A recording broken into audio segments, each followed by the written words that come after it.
All right, guys, we are live again. I believe so.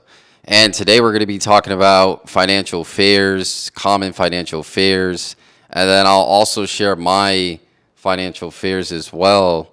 And yeah, we'll just get in and see how we can handle these financial fears and why are they so common. So number one is losing money, right? When you invest, when most people invest, they believe that they're gonna lose some money.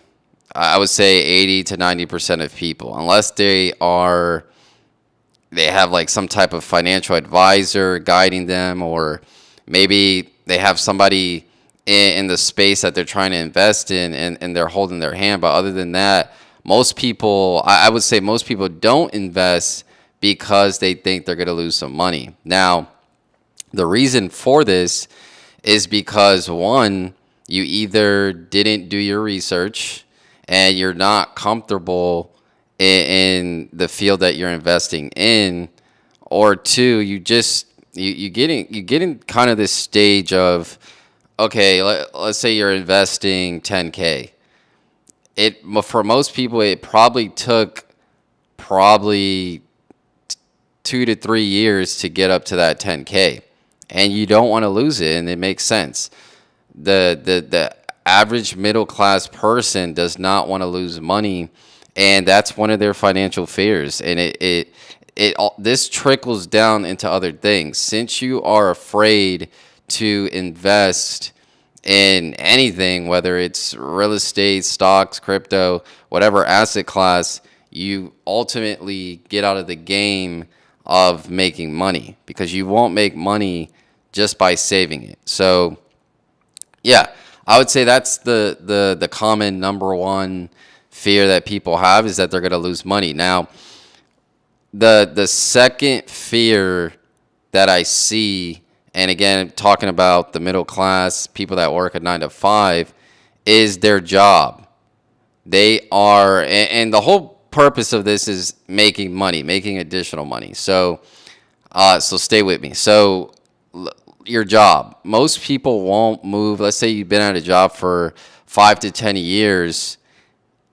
Most people won't go to another position because they are afraid that, okay, I'm gonna hop to this new position, and now what if I don't do good in that position? I just gave up a job that I've been working 5 to 10 years, and now if I don't do good in the new position, I lose that job, and then I don't have the old job that I had. So again, fear of losing money, right?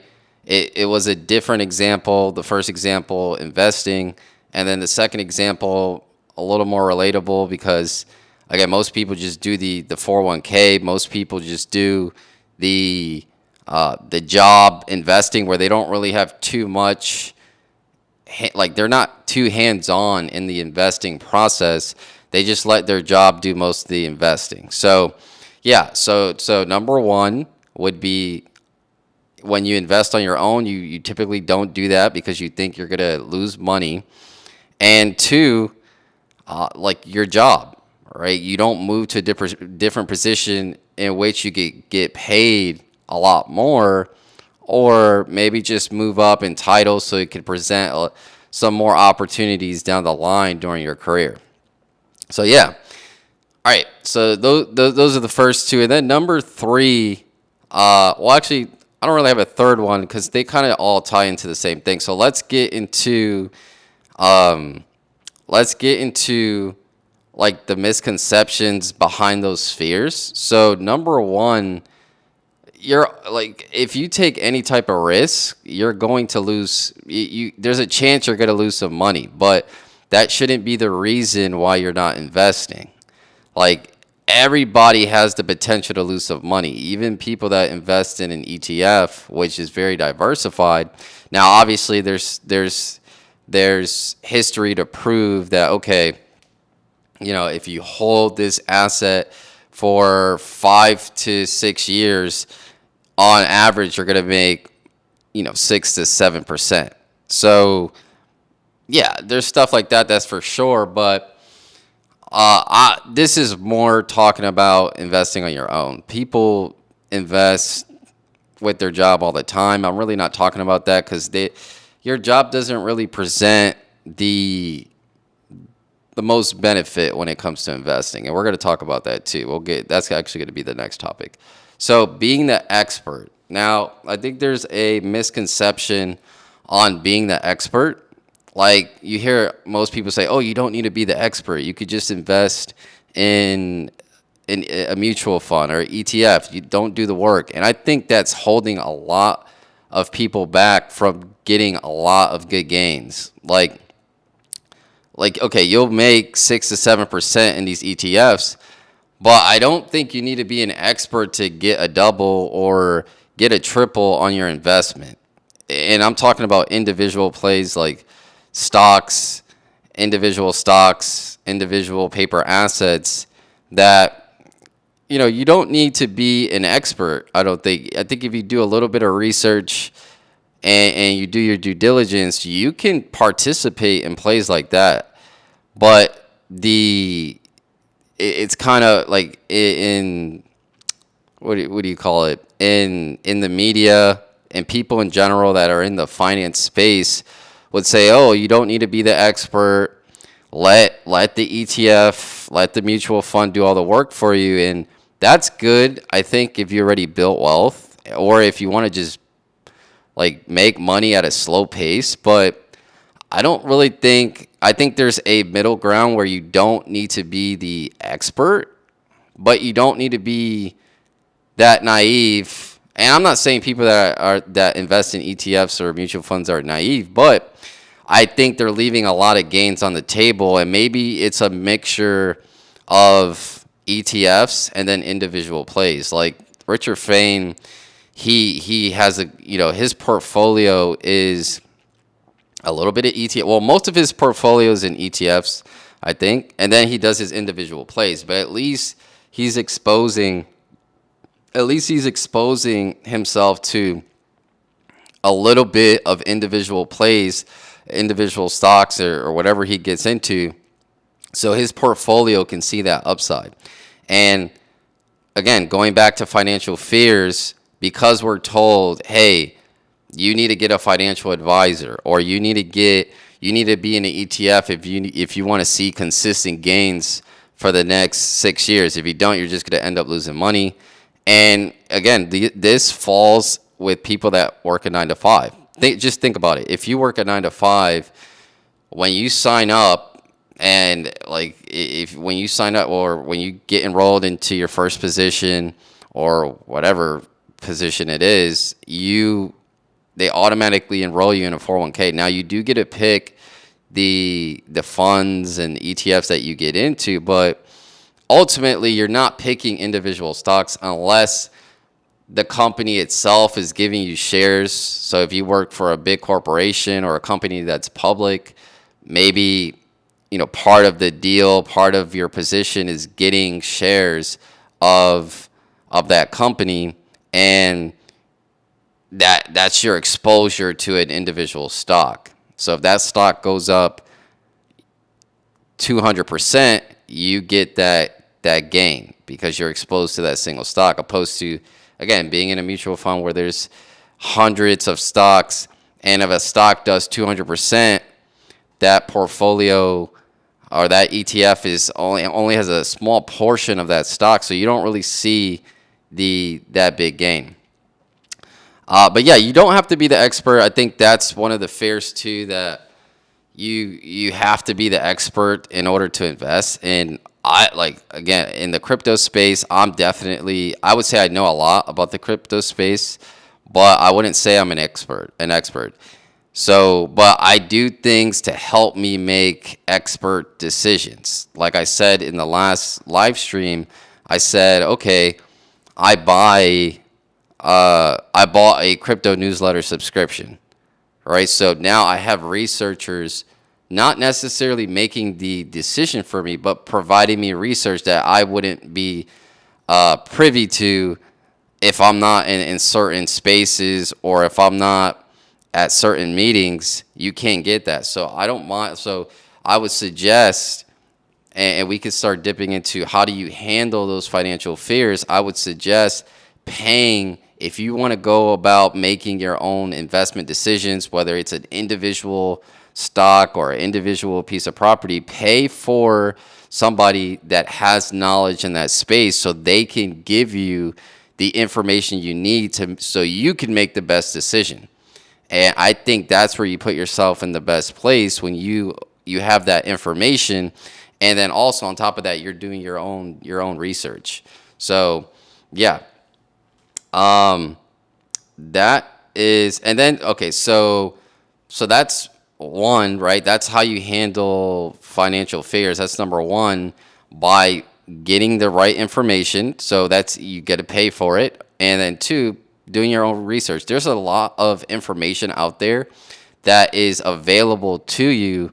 You just got to go look for it. Now, this may take an hour or two at first, but once you start closing in on some of these news sources, you could save the websites down. You don't have to, spend all this time trying to find the right news sources. Once you get a system down, you can save those news sources. So anytime you need an update on a new project or a new investment, you could go back to those news sources and reference those for the new asset that you're trying to look at. Two, so okay, so I really don't have financial fear as far as like not investing or being afraid to lose money. I kind of lost those financial fears back in my early 20s. I had those financial fears of losing money, of like, oh, I just saved up to 15,000, or I just saved up to 20,000, and what if I invest in this and then I lost it, and it took me 3-4 years to save up to this amount? What if I lose all that money? I had those financial fears before. My financial fear now is the alternative. Now, and so this is another way to handle your financial fears, and this is my number one financial fear. So I'm giving you both at once. So my number one financial fear is, like, if I don't make this investment, I'm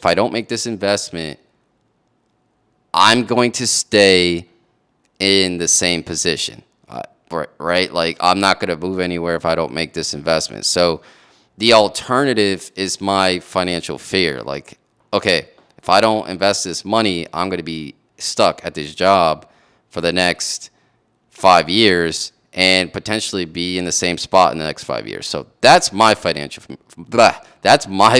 fear, that, okay, I'm going to be stuck in the same position if I don't make a move. And two, that's the second way on how you deal with your financial fears. You think about the alternative.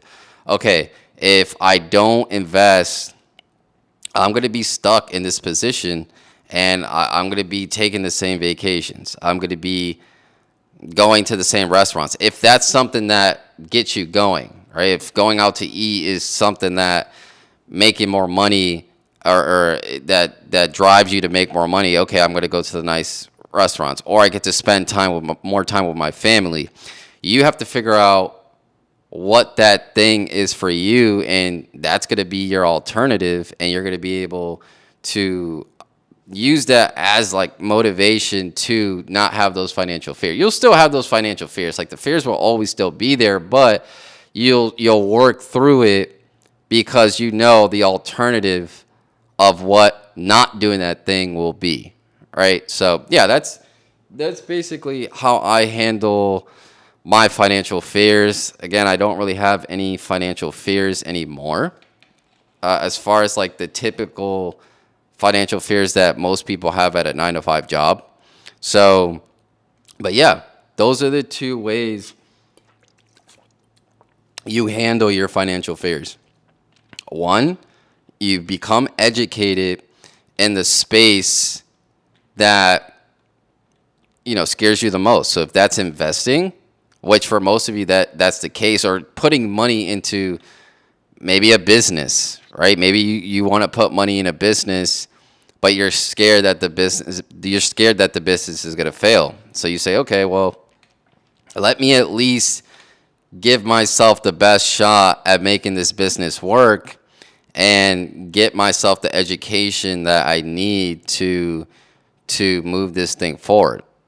And then also the alternative, right? So even if that business failed or you're thinking about not doing it, you say, okay, well, if I don't do this, we're going to be at the same spot. So yeah, that is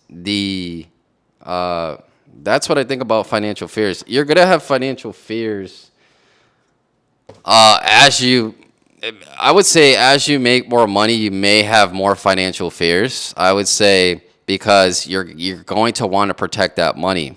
I mean, it's going to be in like little increments. Like when you make your first 10K, you'll have a different type of financial fear. You get to 50K, okay, yeah, you're gonna have more financial fear because you're like, dang, I just saved up all this money. Like, should I put it in this investment? And it's just gonna be normal. And most of the time, those financial fear, you just gotta become way more comfortable with them. I don't think they'll ever go away, or you could really like minimize them. I should say, and maybe at some point they do go away. I really don't. I would say if I had to put a percentage on it, maybe in my early 20s, it was 90%, like 90%, like those common financial fears that I talked about. But now I would probably say 5% or less. Like I'm always thinking about the alternative, like what life I won't have if I don't make this move, right? So yeah, that's what I wanted to talk about today. Financial fears, this is how you handle them. And yeah, I will be coming out with a video Sunday. I'm not sure. I think the video that's coming out Sunday, it's 3 common mistakes in a bull market. So we're about to come up on a bull market, so definitely get ready for that. And yeah, I should be putting out a couple shorts out this week too. But yeah, that's it for today. I'll see you guys in the next one. Take care.